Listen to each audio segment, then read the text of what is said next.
Hello, my name is Alexa Armstrong, and I'm a wetland ecologist with Colorado Natural Heritage Program.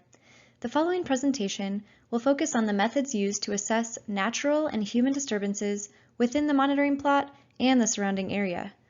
Natural and human disturbances is a covariate method within the riparian and wetland AIM protocol. You can follow along in section 5.5 of the field protocol for lentic, riparian, and wetland systems. Evaluating the impact of natural and human-caused disturbances is critical to understanding present and potential future conditions of riparian and wetland systems. The natural and human disturbances checklist included in the protocol is a relatively rapid evaluation of disturbances within and surrounding the monitoring plot. The checklist serves as an initial opportunity to highlight recent disturbances and flag potential issues for additional follow-up by resource specialists. Disturbances are rated for two areas. The first area assesses the landscape surrounding the monitoring plot, which is defined as a 100-meter radius envelope surrounding the plot boundary. It is important that the plot itself is not included in the landscape rating. The second area assesses the monitoring plot itself. In this example, the monitoring plot is laid out in a spoke. The landscape encompasses a 100-meter radius envelope from the plot boundary, which is a 130-meter radius from plot center, but does not include the plot itself. Think of it like a donut. The monitoring plot encompasses the 30-meter radius circle from plot center. In other plot layouts, such as transverse or diagonal, the two areas look slightly different. The landscape area still encompasses a 100-meter envelope from the plot boundary. However, it is no longer in a circular shape, and the monitoring plot encompasses the immediate area around the transects.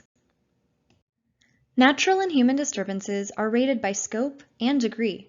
You can see the scope and degree ratings in Table 8. Scope is the percent of the plot or surrounding landscape affected by the disturbance and is rated from 1, rare, to 4, pervasive. Degree is the degree of disturbance to the plot or surrounding landscape and is rated from 1, slight, to 4, extreme. The landscape and the monitoring plot are rated individually. Descriptions of disturbances and their suggested degree ratings can be found in Table 9. The table pictured here shows descriptions for some of the disturbances. Check the protocol for a full list of disturbances and their descriptions. Some examples of disturbances include buildings, roads, power lines, recreation, invasive plant species, and beaver activity. Let's go over a few examples of disturbances you might see in the field. Here there are power lines within the monitoring plot and a paved road within the 100-meter radius surrounding landscape. In this example, there are 3 disturbances that can be recorded. Recent excavation to the channels would be rated under the canals, diversions, and ditches disturbance. The cattle presence shows signs of grazing and soil alteration, which would be rated for 2 separate disturbances. First, evidence of grazed or browsed vegetation, and second, evidence of soil disturbance from livestock. Both photos pictured here show signs of active beaver activity. On the left is an active beaver dam, and on the right is an example of chewed willow stems. Both examples fall under the beaver activity disturbance. In this example, wetland sod has been installed in the stream channel to slow down water throughout the system and widen the wetland riparian area. This would be rated under the in-stream habitat restoration category. Let's go back to this example. You'll notice a 2-track road running east and west within the 100-meter radius surrounding landscape. This disturbance would be ranked in the roads category.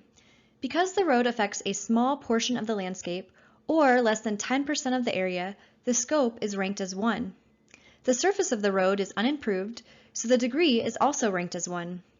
If the road was paved or a highway, the degree would be ranked higher, as you can see in Table 9. If you are recording natural and human disturbances on a datasheet, you would record the scope and degree as seen here. A comment section is also available to describe the disturbance and any notable features. If you are using a tablet to collect data electronically, you can see an example of the Survey 123 form for natural and human disturbances here. Similar to the datasheet, you would record the scope and degree as well as any comments about the disturbance. There are several measures you can take to ensure quality data collection.